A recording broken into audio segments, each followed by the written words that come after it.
بالرغم من الحصار مفروض على المنطقة والمراقبة اللصيقة لمنازل النشطاء والمناضلين، أبينا أن نخلد الذكرى 45 لإعلان الجمهورية العربية الصحراوية بهذه الطريقة.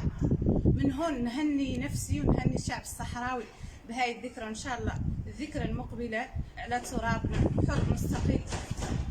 ولا يفوتني أن أعلن تضامني لا مشروط مع سلطان خية والوائل خية وعائلة سيد إبراهيم خية، وأعلن تضامني لا مشروط مع المعتقل السياسي محمد لمين الهدي المضرب عن الطاعة.